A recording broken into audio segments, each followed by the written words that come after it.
Assalamualaikum warahmatullahi wabarakatuh. Pemirsa, Anda menyaksikan program terbaru Jambi TV, Talk Show Tuntas Menjawab. Program yang diangkat dari semangat pemerintah Provinsi Jambi dalam mewujudkan visi misi pembangunan untuk mensejahterakan masyarakat Jambi. Malam ini saya kehadiran seorang narasumber dari Badan Perencanaan dan Pembangunan Daerah, Kepala Bapeda Provinsi Jambi, Dr. Doni Iskandar, SOS MT. Assalamualaikum, selamat malam. Yara, selamat malam pemirsa. Saya mau tahu dulu nih gimana kabarnya? Mudah-mudahan selalu diberi kesehatan di tengah pandemi COVID-19 ini. Baik, untuk Anda ketahui juga pemirsa, talk show ini terselenggara dan kami juga sudah melakukan protokol kesehatan sebelumnya, sudah melakukan cuci tangan, menggunakan masker juga, dan tetap dengan protap atau protokol kesehatan tetap kami patuhi. Baik, saya lebih nyaman panggil Bang Doni, boleh nggak nih? Oke ya. Baik Bang Doni, malam ini kita akan membahas mengenai arah pembangunan Jambi mendatang. Nah, kalau ada kalimat yang terbersit di pikiran Anda, arah pembangunan Jambi mendatang apa? Apa yang tersirat di pikiran Anda, Bang Doni? Jadi gini, Yara, saya selalu berpikir bahwa Provinsi Jambi ini masuk mungkin ranking 8 atau ranking 9 dari total 10 provinsi di Sumatera. Terutama kalau kita lihat potret APBD-nya. Kita tidak terlalu besar, jadi sebenarnya kalau orang bilang kalau APBD tidak terlalu besar, janganlah punya mimpi besar-besar. Tapi tidak demikian. Dilarang bermimpi gitu? Bukan. Tidak demikian dengan kita, karena optimisme itu tetap harus dipupuk gitu. Ya, kita juga menyadari dalam beberapa tahun terakhir, terutama pada periode 2016 gubernur pimpinan 2016-2020 kan kita sempat mengalami turbulensi politik yang membuat pembangunan kita sedikit mengalami stuck. Tapi saya tidak mengatakan bahwa dia stop, tapi stuck untuk beberapa saat akibat dari turbulensi ini. Memang kenyataan stuck itu terjadi, Bang? Kalau dibilang stuck kali tidak, tapi karena turbulensi dalam hal pengambilan putusan, jadi sehingga memang sedikit mengalami. Kalau saya tidak bilang mundur, tetap progresnya tetap maju, tetapi lambat gitu loh.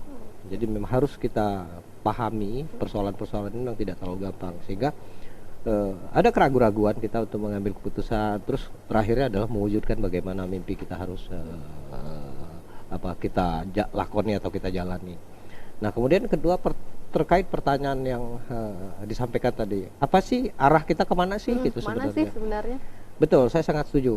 Cuman kita perlu juga ingat sekarang ya, jadi ketika pandemi COVID-19 yang terjadi di awal-awal tahun 2020 ini, kemudian membuat kita tuh agak sedikit mengalami bukan turbulensi lagi, saya bilang goncangan yang cukup luar biasa, sehingga memang. Dan ini bukan isunya cuman Jambi. Dan tidak ada yang memprediksi sebelumnya. Tidak ada yang memprediksi. Bahkan di bulan Februari 2020 yang lalu saya sempat berbicara tentang optimisme pertumbuhan ekonomi Provinsi Jambi pada saat forum rencana kerja pemerintah daerah Provinsi sebelum Jambi. Pandemi ini. Pandemik sudah terjadi, tetapi waktu itu namanya masih virus Wuhan ya, bukan COVID-19, belum corona gitu kan. Jadi pada saat itu yang optimisme yang Anda sampaikan?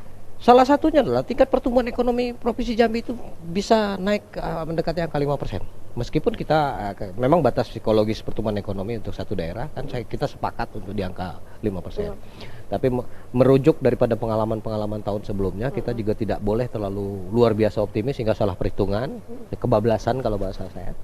Nah, kita masih punya target pertumbuhan ekonomi sebesar 4,77% gitu loh. Beberapa sektor itu meningkat dengan baik. Bahkan pada saat kita diskusi dengan otoritas jasa keuangan waktu itu, mereka bilang sektor keuangan itu bisa di-up dari target kita cuma pertumbuhan sekitar kalau saya tidak salah sekitar 3%. Mereka bilang bisa sampai 12% ini. Wow, jauh. Pada waktu itu gitu kan.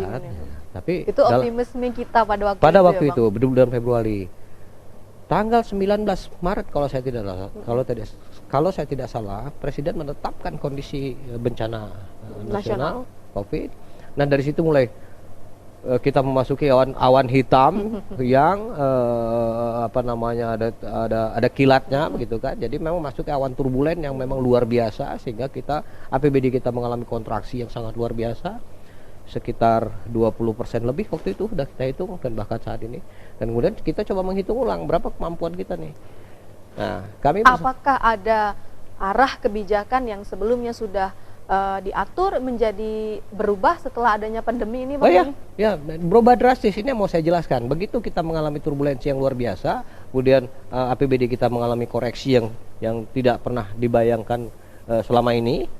Nah, kemudian kita juga menyusun ulang nih prioritas rencana kerja pemerintah. Disusun ulang, dirombak semuanya. Ya, bahasanya kan refocusing. Refocusing ya. Meskipun refocusing sebenarnya anggaran. dalam agenda nasional refocusing itu adalah APBD yang sekarang gitu. Oke. Tetapi melihat kondisi pandemi COVID kemarin itu kita menghitung nih ke depan bagaimana. Oleh karena itu memang kemudian kita putuskan ini harus ada kerangka makro tentang bagaimana melaksanakan pemulihan ekonomi. Itu nomor satu. Apalagi kemudian dalam beberapa waktu belakangan, kan kita udah kenal istilah new normal. New normal ini kan sebenarnya bukan satu pilihan keputusan yang menyenangkan. Yeah. Karena kondisi kok kita harus, kalau menurut bahasa presiden itu kita harus bersahabat dengan COVID, dengan corona gitu. Sebenarnya bukan itu. Keputusannya adalah ketika kita strict dengan batasan-batasan, aturan-aturan tentang protokol corona saat ini, mengeluarkan kebijakan tentang pembatasan sosial skala besar gitu kan. Nah, itu membuat ekonomi kita runtuh total. Bapeda sudah coba menghitung, kami perkirakan tahun ini pertumbuhan ekonomi kita cuma sekitar mungkin 0,35 atau 0,39, saya lupa. 2020 ini gitu kan. Jadi memang tidak akan membantu banyak. Nah, kita juga mengantisipasi bagaimana ke depan. Nah, itu langkah. Ya kalau ada masalah kita harus menghadapi tentunya sebagai pemerintah jadi, juga agar tidak terlalu membuat panik di masyarakat. Lalu bagaimana cara pemerintah mengatasi? Jadi saya juga merasa bersyukur nih sekarang sebenarnya, Zahra. Ternyata angka statistik status COVID-19 di Provinsi Jambi itu termasuk adalah provinsi yang menurut saya bagus gitu loh. Tidak terlalu tinggi. Tidak, artinya mungkin saya tidak membandingkan dengan wilayah lain, tapi untuk Sumatera saya rasa kita termasuk paling rendah gitu loh. Artinya mungkin kita aman-aman saja, cuman efek psikologis dari ketakutan COVID kemarin membuat banyak sekali sektor-sektor lapangan usaha yang terpaksa harus berhenti kemarin kan. Nah, ini kan masih berlanjut nih sekarang. Nah, kemudian kita bukan coba paksakan, tapi ada satu kebijakan baru yang kita sebut dengan new normal. Kami tidak hanya mempersiapkan, Bapeda tidak hanya mempersiapkan kondisi new normal sekarang, tapi akan datang. Karena filosofinya begini, ketika kita bicara tentang kondisi new normal, maka sebenarnya kita akan membiarkan pandemik ini akan terbuka peluang untuk munculnya pandemik baru itu. Apa istilahnya? Saya lupa nih. Bahwasanya penyebaran ketakutan penyebaran COVID-19 ini akan lebih gelombang kedua. Bukan gelombang kedua, gelombang tiga lagi, tapi karena new normal itu membuka kesempatan untuk interaksi kembali. Gitu kan, artinya kita ada peluang bahwa penyebaran COVID ini akan tumbuh kembali gitu kan. Nah, oleh karena itu berangkat dari pengalaman tahun ini, maka tahun depan itu kita udah rencanakan dalam rencana kerja pemerintah setidak-tidaknya adalah pemulihan ekonomi berjalan terus, tapi kita siapkan infrastruktur untuk menjaga ketika pandemi COVID ini muncul kembali gitu, merebak kembali gitu kan. Misalnya seperti apa? Oleh karena itu mulai tahun 2021, karena kita perkirakan mungkin ekonomi kita akan pulih sekitar tahun akhir 2022 atau masukin akhir 2022. 2 tahun lagi loh itu. Diperkirakan seperti itu karena memang berangsur lah Bang Doni. Berangsur. Nah, kita masih optimis gitu loh. Nah, pendekatan pun kita rubah. Nah, tahun depan ini kita coba bermain untuk menjaga momentum pertumbuhan ekonomi. Kita siapkan juga infrastruktur kesehatan yang lebih baik gitu. Nah, maaf sebelum itu Bang Doni, menuju ke 2022 di mana Anda mengatakan bahwa kondisi ekonomi kita akan dikatakan normal di tahun tersebut. Ini kan ada rentang waktu yang cukup lama, dan masyarakat juga harus terus melakukan kegiatan ekonomi, harus terus memenuhi kebutuhan hidup mereka. Nah, lalu seperti apa yang dilakukan pemerintah? Gini, saya tidak bisa meramalkan sesuatu yang belum terjadi sekarang. Cuman yang pasti kita coba menghitung-hitung dan mengantisipasi apa kira-kira kebijakan kita untuk mencegah terjadi hal yang seperti sekarang. Memang hebat ya kalau saya bilang, karena orang masyarakat Provinsi Jambi itu termasuk orang yang hebat. Kenapa? Di tengah kondisi yang pada titik nadir dari perekonomian kita masih cukup bertahan gitu loh. Nah besok itu kita perkirakan akan mulai apa namanya terjadi Pelan-pelan membaik. kontraksi ekonomi lagi menjadi lebih baik tahun depan itu. Nah intinya sekarang memang pemerintah tidak akan membangun banyak sekali infrastruktur yang berkaitan langsung dengan upaya untuk mendorong pertumbuhan ekonomi secara masif seperti tahun-tahun sebelumnya. Seperti mungkin katakan infrastruktur jalan. Di mana tahun ini juga masih banyak gitu kan. Karena kita tahu infrastruktur jalan itu justru mendorong pertumbuhan ekonomi kan pasti, mendorong kontraksi atau mendorong tumbuh kembangnya ekonomi sektor real, aktivitas ekonomi Jalan sektor berarti real. masih menjadi fokus utama Bang Enggak. Doni? Tahun depan itu sesuai dengan arahan Presiden, Bapak Presiden, kita harus memperkuat sektor kesehatan gitu loh. Justru sektor kesehatan Ya, yang diperkuat. kenapa kita perkuat? Karena kita sudah mulai membiasakan diri dengan pola new normal. Artinya akan ada interaksi baru untuk membuat ekonomi kita tumbuh kembang, tetapi ada resiko di balik itu. Ya. Resikonya adalah pandemik akan Ya, kita juga tidak bisa menutup mata kalau Ya. ini tidak apa-apa, Ya. kita juga nggak bisa Ya, tapi berkata kita harus seperti kuat itu ya. dulu berangkat dari pengalaman tahun ini, maka kita punya target tahun depan setidaknya sektor kesehatan itu kita perkuat. Ya. Jadi bukan tidak membangun infrastruktur sama sekali tidak, tapi fokusnya Infrastruktur tetap jalan, Ya, tapi fokus ya, utama betul. pemerintah Provinsi Jambi saat ini berarti membangun sektor kesehatan. kesehatan. Contoh realnya seperti apa? Saya bilang, sekarang kalau misalnya terjadi ledakan pandemik, apakah sarana prasarana kesehatan kita mampu menampung? Oke. Kalau tidak tertampung, ini kan membuat tingkat penyebaran akan probabilitas Lalu penyebaran. kondisinya saat Nah, ini oleh bagaimana? karena itu kita dorong nih tahun depan, setidaknya rumah sakit harus kita persiapkan. Itu dari kebijakan kuratif. Oke. Tapi kita juga harus punya kebijakan preventif. Salah satunya melalui kegiatan pembangunan infrastruktur. Apa itu? Ada subsektor dari satu sektor kesehatan, ini ada subsektor pendukung. Apa itu?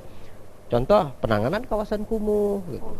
Ya, penanganan Menerapkan sanitasi. PHBS, ya. Iya, itu artinya saya bilang tadi subsektor pendukung untuk majunya sektor kesehatan. Jadi untuk preventif, Yang ketiga tuh air bersih juga harus siap, ready, standby. Kan kita tahu di beberapa kota di Provinsi Jambi itu yang jadi persoalan itu adalah layanan atau cakupan akses terhadap air bersih itu masih kurang. Gimana mau cuci tangan nanti Gimana masyarakat mau cuci teriak tangan, gitu. apalagi nanti penggunaan air kan tinggi sekali. Kita dari di depan juga harus cuci tangan gitu kan. Nah itu menjadi kebiasaan baru nih Nah, besok setiap kali berkunjung kemanapun, bahkan mungkin rumah-rumah tuh harus cuci tangan juga. Ketika berkunjung ke rumah nenek gitu kan, harus cuci tangan dulu. Jadi ini akan jadi protokol baru. Gitu. Sudah berjalan semua short planning lah ini ya, Tahun depan. Bang Doni. Tahun depan. Ya. Sekarang lagi Kalau sedang sekarang tahap ini apa? masa tanggap darurat. Oke. Dengan adanya kontraksi APBD juga disebabkan oleh penggunaan untuk alokasi anggaran ini digunakan sebesar-besarnya untuk tanggap darurat, kondisi tanggap darurat dari bencana itu sendiri, seperti bansos, ya. Nah ini kan baru yang terjadi sekarang ini. Kita juga kemarin sempat diskusi dengan Kepala BPBD, bagaimana nih menghadapi periode panas ini nanti.